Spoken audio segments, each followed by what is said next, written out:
నమస్తే, welcome to BCN news. నేను విజయలక్ష్మి. ముందుగా ముఖ్యాంశాలు. మంగళగిరి జనసేన పార్టీ కార్యాలయంలో జనవాణి కార్యక్రమం. ప్రజల నుంచి అర్జీలు స్వీకరించిన పి గన్నవరం ఎమ్మెల్యే గిడ్డి సత్యనారాయణ. దేశంలో ఎక్కడా ప్రభుత్వ మెడికల్ కాలేజీల ప్రైవేటీకరణ జరగలేదన్న మాజీ మంత్రి విడుదల రజని. ఆ పాపానికి ఒడుగడుతున్న చంద్రబాబు చరిత్రలో దోషిగా నిలబడిపోతారని ధ్వజం. ఎన్నికల సంఘం ప్రధాని మోదీ నియంత్రణలో పనిచేస్తోందన్న వైఎస్ షర్మిల. ఈసీ పూర్తిగా బీజేపీ ఎన్నికల ఏజెంట్గా మారిపోయిందని తీవ్ర ఆరోపణ. తెలంగాణ విమోచన దినోత్సవాన్ని అధికారికంగా నిర్వహించాలి. సీఎం రేవంత్ కు విజ్ఞప్తి చేసిన మహారాష్ట్ర మాజీ గవర్నర్, బీజేపీ సీనియర్ నేత విద్యాసాగర్ రావు.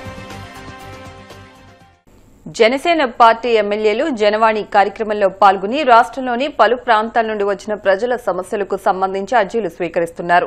అనంతరం వాటిని అధినేత దృష్టికి తీసుకెళ్లి పరిష్కరిస్తామని హామీ ఇస్తున్నారు. ఈ నేపథ్యంలో మంగళగిరి జనసేన పార్టీ కేంద్ర కార్యాలయంలో నిర్వహించిన జనవాణి కార్యక్రమంలో పలు ప్రాంతాల నుంచి వచ్చిన ప్రజల నుంచి పి గన్నవరం ఎమ్మెల్యే గిడ్డి సత్యనారాయణ అర్జీలు స్వీకరించారు. పలు సమస్యలపై తక్షణం సంబంధిత అధికారులతో మాట్లాడి పరిష్కార మార్గాలు చూపారు. దేశంలో ఎక్కడా లేని విధంగా ప్రభుత్వ మెడికల్ కాలేజీలను ప్రైవేటు వారికి అమ్ముకుంటున్న పాపానికి ఒడుగడుతున్న సీఎం చంద్రబాబు చరిత్రలో దోషిగా నిలబడిపోతాడని మాజీ మంత్రి విడుదల రజని మండిపడ్డారు. తాడేపల్లి వైసీపీ కేంద్ర కార్యాలయంలో ఆమె మీడియాతో మాట్లాడుతూ దేశంలో ప్రభుత్వ మెడికల్ కాలేజీలను ప్రోత్సహించడానికి 2014లోనే కేంద్ర ప్రభుత్వం ప్రయోజిత పథకాన్ని ప్రారంభిస్తే ఆ సమయంలో సీఎంగా ఉండి కూడా చంద్రబాబు దానిపై కనీసం ఆలోచన కూడా చేయలేదని ఆగ్రహం వ్యక్తం చేశారు. సెప్టెంబర్ 15, 2023లో ఒకేసారి 5 ప్రభుత్వ మెడికల్ కాలేజీలు ప్రారంభించడం ద్వారా సీఎంగా జగన్ సరికొత్త చరిత్రను సృష్టించారని అన్నారు. మెడికల్ కాలేజీల అమ్మకంపై ప్రజల నుంచి పెద్ద ఎత్తున వ్యతిరేకత రావడంతో పీపీపీ అంటూ దాన్ని సమర్థించుకునే స్థాయికి ఈ కూటమి ప్రభుత్వం దిగజారిపోయిందని ధ్వజమెత్తారు. పూర్తి స్థాయిలో అనేక రివ్యూస్ కండక్ట్ చేసి వార్ ఫుటింగ్ బేసిస్ లో ఈ కాలేజెస్ అన్ని కూడా మన ప్రజలకు అందుబాటులోకి తీసుకురావాలి, ఒక విద్యా భద్రత కల్పించాలి, ఆరోగ్య భద్రత ఈ రాష్ట్ర ప్రజలకు కల్పించాలని చెప్పి అడుగులు వేసినటువంటి ఘనత ఆనాటి జగనన్న ప్రభుత్వానికి దక్కుతుంది. ఇది కేవలం ఒక కాలేజీలు కాదు, ప్రజల ఆరోగ్య భవిష్యత్తు కోసం వేసినటువంటి అడుగులుగా రాష్ట్ర ప్రజలందరూ కూడా భావించారు. జగనన్న తీసుకున్నటువంటి ఈ యొక్క చారిత్రక నిర్ణయం వైఎస్ఆర్ కాంగ్రెస్ పార్టీ ముద్రనే ప్రతి ఒక్కరు కూడా గుర్తిస్తారు, ఈ రోజుకి గుర్తుంచుకుంటారు. ఇంత గొప్ప ఆలోచన జగన్మోహన్ రెడ్డి గారు మనం అధికారంలో ఉన్నప్పుడు చేస్తే దీని మీద అనేక ప్రచారాలు, బురద జల్లేటువంటి ప్రయత్నాలు. మరి ఈ రోజున ఫైనాన్షియల్ డిస్క్లోజర్స్ ప్రాపర్ లేవని చెప్పి వీళ్ళు మాట్లాడుతా ఉన్నారు. జగన్మోహన్ రెడ్డి గారు గొప్ప ఆలోచనతో ఈ రాష్ట్రంలో ప్రతి పేదవాడికి, ఈ రాష్ట్ర ప్రజలకి చక్కటి వైద్య సేవలు, చక్కటి ఆరోగ్య భద్రత, విద్యా భద్రత అందించాలనే ఒక గొప్ప ఉద్దేశంతో 17 కొత్త గవర్నమెంట్ మెడికల్ కాలేజ్ తీసుకురావాలనుకున్నారు. దానికి శ్రీకారం చుట్టారు. 8,500 కోట్ల బడ్జెట్ ని ఖర్చుని చేస్తూ మనం ఈ అడుగులు ముందుకు వేద్దామని అడుగులు ముందుకు వేసి దీంట్లో రాష్ట్ర చరిత్రలో 5 కాలేజెస్ ని ఒకటే సంవత్సరం ప్రారంభించి పాడేరు 50 సీట్లు అందుబాటులోకి వచ్చినాయి, అది నడుస్తా ఉంది. మరి పులివెందులకు కూడా 50 సీట్లు మనకు అందుబాటులోకి వస్తే ఈ ఎన్ఎంసీ వాళ్ళకి ఇక్కడ ఉన్నటువంటి ఈ కూటమి ప్రభుత్వం మాకొద్దు అని చెప్పేసి విత్డ్రావల్ లెటర్, అంటే ఇది క్యాన్సిల్ చేయండి అని చెప్పేసి లెటర్ రాసినటువంటి దుస్సాహసం ఈ కూటమి ప్రభుత్వం చేస్తుంది.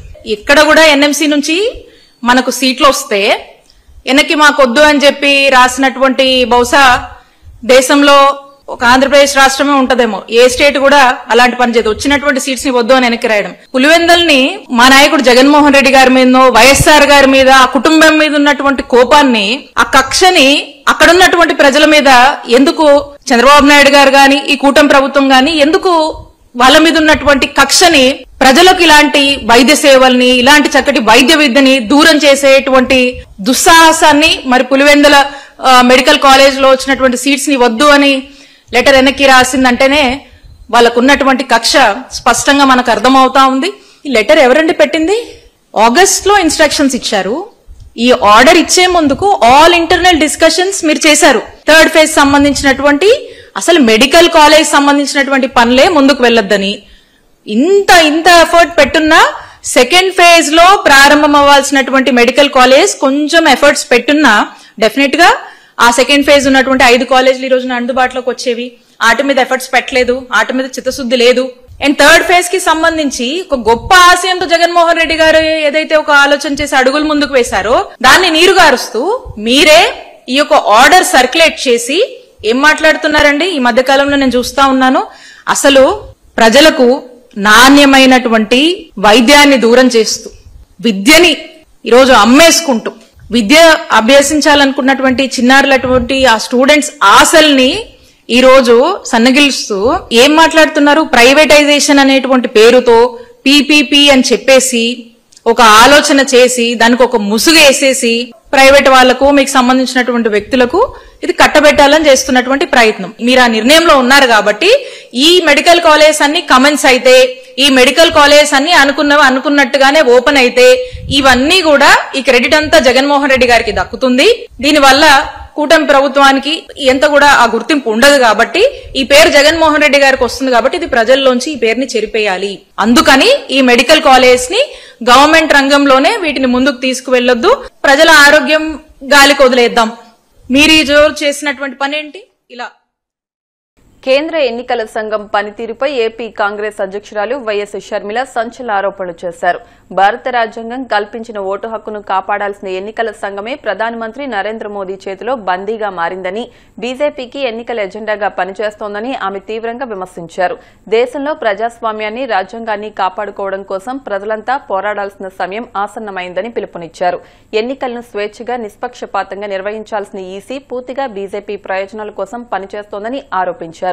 కేవలం ఎన్నికల సంఘమే కాకుండా సీబీఐ, ఈడీ, ఆదాయ పన్ను శాఖ వంటి కేంద్ర దర్యాప్తు సంస్థలన్నీ ప్రధాని మోదీ గుప్పెట్లో ఉన్నాయని, ఆయన ఆదేశాల మేరకే పనిచేస్తున్నాయని విమర్శించారు. అందరికీ నమస్కారం. ఓటు హక్కుని కాపాడడం కోసం ఒక పోరాటం చేయాల్సిన అవసరం వచ్చింది. భారతదేశ రాజ్యాంగం మనందరికీ ఓటు హక్కునిచ్చింది, మన నాయకుల్ని మనమే ఎన్నుకోవడానికి. ఆ ఓటు హక్కుని కాపాడాల్సిన బాధ్యత ఎలక్షన్ కమిషన్ ఆఫ్ ఇండియాకి ఉంది. ఎన్నికలు స్వేచ్ఛగా, నిష్పక్షపాతంగా నిర్వహించాల్సిన బాధ్యత ఉంది. కానీ ఎలక్షన్ కమిషన్ ఆఫ్ ఇండియా ఈరోజు బీజేపీ మోడీ గారి చేతిలో బందీ అయ్యింది. ఎలాగైతే అన్ని వ్యవస్థలు ఇప్పటికే ఈడీ అయినా, సిబిఐ అయినా, ఇన్కమ్ ట్యాక్స్ అయినా, ఆర్బీఐ అయినా, స్టాక్ ఎక్స్చేంజ్ అయినా, ఎలాగైతే అన్ని వ్యవస్థలు మోడీ గారి గుప్పెట్లో బీజేపీ కోసం పనిచేస్తున్నాయో ఎలక్షన్ కమిషన్ ఆఫ్ ఇండియా కూడా ఈరోజు బీజేపీ కోసమే పనిచేస్తుంది. ఈ విషయాన్ని రాహుల్ గాంధీ గారు దేశం ముందు బయటపెట్టడం జరిగింది. ఇది పచ్చి నిజం, ఇది మన భారతదేశ ప్రజాస్వామ్య యథార్థత అని రాహుల్ గాంధీ గారు దేశం ముందు ఈసీఐ బండారం బయటపెట్టారు. ఒక శాంపుల్ తీసుకున్నారు కర్ణాటకలోని మహదేవ్పూర్. దాంట్లోనే 1,00,000 దొంగ ఓట్లని నమోదు చేశారు. 1,00,000 ఓట్లకి దొంగ పేర్లున్నాయి, దొంగ ఫోటోలున్నాయి, దొంగ అడ్రస్లున్నాయి. ఇలా ఓట్ చోరీ చేయడమే కాక మహారాష్ట్రలో 5-6 గంటలకు మధ్యలో 60 లక్షల ఓట్లకు పైగా కొత్త ఓట్లు వేయటం జరిగింది. ఈ ఓట్లను ఎవరు వేశారు? సీసీటీవీ ఫుటేజ్ ఎక్కడుంది అంటే ఏ ఆధారాలు లేవు. అలాగే గత 5 సంవత్సరాలుగా ఎన్ని ఓట్లయితే నమోదయ్యాయో ఎలక్షన్లకు ముందు 5 నెలల్లోనే 1 కోటి ఓట్లకు పైగా అంతకంటే ఎక్కువ నమోదయ్యాయి. మరి ఇది అన్యాయం కాదా? ఇది ఓటు చోరీ కాదా?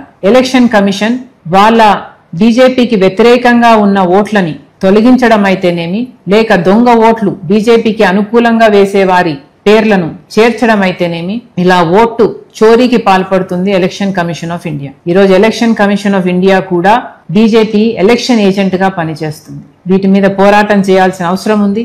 అందుకే రాహుల్ గాంధీ గారి నాయకత్వంలో కాంగ్రెస్ పార్టీ ఈరోజు మన ప్రజాస్వామ్యాన్ని, మన రాజ్యాంగాన్ని కాపాడుకోవాల్సిన అవసరం ఉంది కాబట్టి ఈ పోరాటాన్ని ఎత్తుకున్నాం. దీనికి మీ మద్దతు కూడా కావాలి, మీ సంతకం కూడా కావాలి. మాతో కలిసి పోరాటం చేయాలని, మన ప్రజాస్వామ్యాన్ని, మన రాజ్యాంగాన్ని కాపాడుకోవాలని మనస్ఫూర్తిగా ప్రార్థిస్తున్నాం. మహిళల భాగస్వామ్యం లేకుండా వికసిత్ భారత్ సాధించలేమని లోక్సభ స్పీకర్ ఓం బిర్లా అన్నారు. తిరుపతిలో నిర్వహిస్తున్న జాతీయ మహిళా సాధికారత సదస్సులో ఆయన పాల్గొని ప్రసంగించారు. కొన్ని చోట్ల పాఠశాలలు దూరంగా ఉండడం వల్ల కొందరు చదువుకు దూరమవుతున్నారని చెప్పారు. అలాంటి చోట సాంకేతికత సహాయంతో బాలికలు విద్యావంతులయ్యేలా చూడాలన్నారు. మహిళలను సామాజిక, ఆర్థిక, రాజకీయ, క్రీడా రంగాల్లో మరింత ముందుకు తీసుకొచ్చేలా 2 రోజుల పాటు చర్చలు జరిగాయన్నారు. देश की नेशनल कॉन्फ्रेंस महिला सशक्तिकरण महिला नेतृत्व से विकसित भारत पर संपन्न हुई। इसमें संसदीय समिति और राज्य की संसदीय समिति के चेयरपर्सन प्रतिनिधियों ने हिस्सा लिया। 2 दिन तक चर्चा और संवाद के माध्यम से किस तरीके से महिला नेतृत्व से हम विकसित भारत बनाने के संकल्प को पूरा कर सकें। भारत के अंदर पंचायतों के अंदर नगर पालिकाओं में सभी राज्यों में 33% और कई राज्यों में 50% महिलाओं की भागीदारी है। आने वाले समय में नारी शक्ति वंदन अधिनियम के तहत राज्य की विधानसभाओं और लोकसभा में भी 33% भागीदारी होगी। विधायी कार्य में भागीदारी, लोकतंत्र की प्रक्रिया में भागीदारी और इससे महिला नेतृत्व आने वाले समय के अंदर विकसित भारत सामाजिक आर्थिक कल्याण के साथ किस तरीके से समाज में सामाजिक मुद्दों में बदलाव हो, सामाजिक मुद्दों के साथ महिला सशक्तिकरण और उन सारे मुद्दों पर चर्चा हुई। इसके साथ साथ आर्थिक स्वावलंबन, हर महिला को आर्थिक स्वावलंबन बनाने के लिए 2 दिन तक व्यापक चर्चा हुई। आने वाले समय के अंदर हमारी कोशिश है, भारत के प्रधानमंत्री जी ने प्रयास किया है कि देश के अंदर आर्थिक स्वावलंबन में, आर्थिक भागीदारी में महिलाओं की बढ़े। इसीलिए देश के अंदर सेल्फ हेल्प ग्रुप के माध्यम से जहाँ लखपति दीदियाँ बन रही है और सेल्फ हेल्प ग्रुप के माध्यम से कई महिलाओं ने आर्थिक सशक्तिकरण, जहाँ अपने प्रोडक्ट को, अपनी वस्तुओं को राष्ट्रीय अंतर्राष्ट्रीय स्तर पर ख्याति प्राप्त किए। आने वाले समय में स्वदेशी वस्तुओं को बनाने में महिलाओं की भागीदारी बढ़े। इसी के साथ आर्थिक सामाजिक बदलाव के साथ साथ हम देख रहे हैं कि विज्ञान के अंदर, टेक्नोलॉजी के अंदर, अंतरिक्ष के अंदर, खेलकूद के अंदर, हर क्षेत्र के अंदर महिलाएं नेतृत्व कर रही है। भारत के अंदर महिला नेतृत्व से ही विकसित भारत के सपनों का पूरा होगा। बिना महिलाओं के भागीदारी के हम विकसित भारत के संकल्प को पूरा नहीं कर पाएंगे। ये अधिवेशन इस संकल्प के साथ कि देश की सभी महिलाएं सामूहिकता के साथ सामाजिक और आर्थिक परिवर्तन के साथ नया नेतृत्व भी विकास होगा और देश के अंदर हर महिला को आर्थिक सहभागी बना सकेंगे। सामाजिक आंदोलन के अंदर महिलाओं का योगदान बढ़ेगा और टेक्नोलॉजी के माध्यम से हम देश की महिलाओं को जोड़कर किस तरीके से टेक्नोलॉजी का उपयोग करके, तकनीकी का नई उपयोग कर हम महिलाओं को आर्थिक सशक्तिकरण की दिशा में बहुत बड़ा योगदान इस सम्मेलन के माध्यम से। విజయవాడలోని ఇంద్రకీలాద్రిపై ఉన్న శ్రీ దుర్గా మల్లేశ్వరి స్వామి వార్ల దేవస్థానంలోని కనకదుర్గమ్మ దివ్య దర్శనం ఇప్పుడు గన్నవరం విమానాశ్రయంలో కూడా లభించేలా ఆలయ అధికారులు ఏర్పాట్లు చేశారు. అమ్మవారి దివ్యత్వాన్ని పెంచేందుకు, ప్రయాణికులకు కూడా అమ్మవారి దర్శన భాగ్యం కల్పించేందుకు చేపట్టిన చర్యల్లో భాగంగా ఏపీ రాజధాని అమరావతికి అతి ముఖ్యమైన గన్నవరం విమానాశ్రయంలో అమ్మవారి 2 భారీ చిత్రపటాలను ఏర్పాటు చేశారు. విమానాశ్రయానికి ప్రయాణికులు చేరుకునే బ్లాక్లో ఒక భారీ చిత్రపటం, బయలుదేరే బ్లాక్లో మరొక భారీ చిత్రపటాన్ని ఏర్పాటు చేశారు. గన్నవరం విమానాశ్రయంలో జరిగిన కనకదుర్గమ్మ దివ్య చిత్రపటాల ఆవిష్కరణ కార్యక్రమాన్ని ఉప ప్రధాన అర్చకులు శంకర్ సాండిల్య, అర్చకులు వెంపటి శ్రీధర్లతో కలిసి ఈవో సీనానాయక్, దేవస్థాన సిబ్బంది ప్రత్యేక పూజలు నిర్వహించి ఆవిష్కరించారు.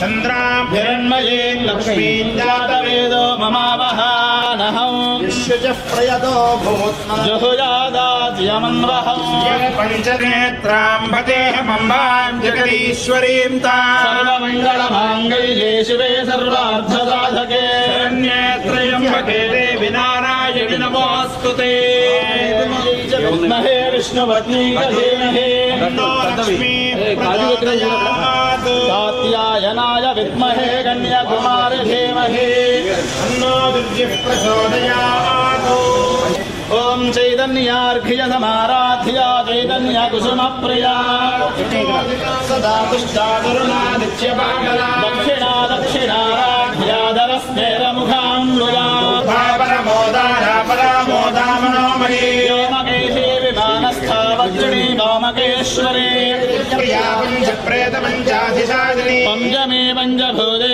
పంచసంధ్యోపచారిణి ధరాధర సుధా ధన్యా ధర్మిణి ధర్మవర్ధిని బంధురఘుసమప్రఖ్యా బాలా లీలా వినోదిని మంగళీ సుఖకరీ సువేశాఢ్యాసువాసిని సువాసిన్యర్జన ప్రీతా శోభనా సిద్ధమానసా దర్పణ సంతుష్టా పూర్వజా త్రిపురాంబికా ముద్రా సమారాధ్యా త్రిపురా శ్రేవ శంకరే సామ్రాజ్యం భోజ్యం స్వరాజ్యం వైరాజ్యం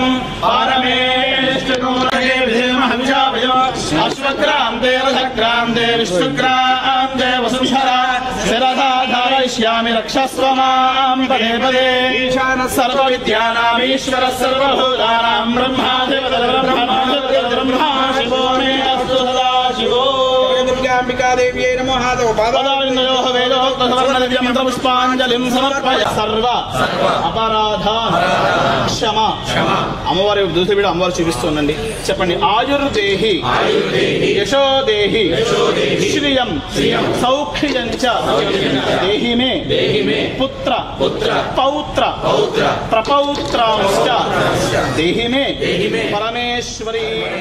మీ మనసులో ఉన్న సంకల్పం యొక్క కోరిక అమ్మవారి నమస్కారం చేసుకోండి అందరూ కూడా. దుర్గా ఇప్పుడు కాసేపు ప్రకటనలు.